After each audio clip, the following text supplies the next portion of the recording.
शहर के पुराने बाजार की वो गली अब पहले जैसी नहीं रही थी।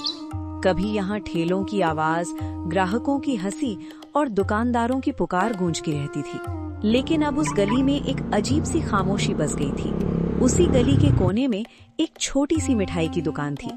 अब धूल से ढका पड़ा था। रमेश रोज की तरह सुबह दुकान खोलकर बैठ गया था। उसने जलेबी की कढ़ाई चढ़ाई, कचौड़ियां तली और रसगुल्ले सजाकर रख दिए। लेकिन समय बीतता गया। 1 घंटा, 2 घंटा, फिर पूरा दोपहर। कोई नहीं आया। दोपहर की तेज धूप दुकान के अंदर तक घुस आई थी। जलेबी सूखने लगी थी, कचौड़ियां ठंडी हो चुकी थी। रमेश गल्ले के पास बैठा हिसाब की कॉपी पलट रहा था। पिछले हफ्ते का हिसाब, पिछले महीने का हिसाब, हर पन्ने पर एक ही सच्चाई लिखी थी।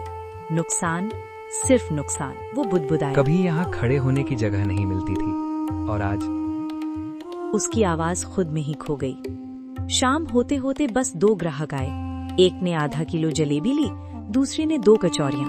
बस इतने से पैसे में न घर चले, न कर्ज उतरे, न दुकान बचे। रात को बाजार बंद हो गया। दुकानों के शटर गिरने लगे। गली में सन्नाटा पसर गया। रमेश अब भी दुकान के अंदर बैठा था। उसने लाइट बंद नहीं की थी। शायद उसे घर जाने का मन नहीं था। सामने ट्रे में बची हुई सूखी जलेबी, एक कोने में ठंडी कचौरियां। वो उन्हें देखता रहा, जैसे वे उससे सवाल कर रही। दूर से ढोल की आवाज आई।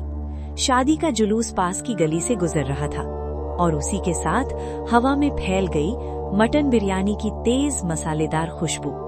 रमेश की आंखें बंद हो गईं। उसका पेट जैसे जाग उठा। पूरा दिन उसने कुछ ढंग से खाया भी नहीं था। वो बुदबुदाया, कितनी अजीब बात है। लोग शादी में बिरयानी खा रहे हैं और मैं अपनी दुकान में बैठा सूखी जलेबी गिन रहा हूँ। सांस ली। फिर अचानक उसके दिमाग में एक ख्याल कौन था। अगर मिठाई नहीं बिक रही तो मैं कुछ और क्यों न बनाऊं? कुछ चौंक कर देखा। क्या पागलपन सोच रहा हूँ मैं हलवाई हूँ, होटल वाला नहीं। ने को तैयार नहीं था। कुछ सिक्के, कुछ नोट, बस यही बचा था। यही पैसे कल के लिए भी थे, घर के लिए भी और दुकान के लिए भी। वो देर तक उन पैसों को देखता रहा, फिर बोला, अगर आज भी कुछ नहीं बदला तो वैसे भी सब खत्म है। वही हुआ जो कभी उसने सोचा नहीं था। वो दुकान बंद करके निकल। सब्जी मंडी, फिर कसाई की दुकान। थोड़ा सा मटन, थोड़े चावल और कुछ मसाले। दुकानदार ने पूछा, अरे रमेश, आज मिठाई नहीं बना रहा?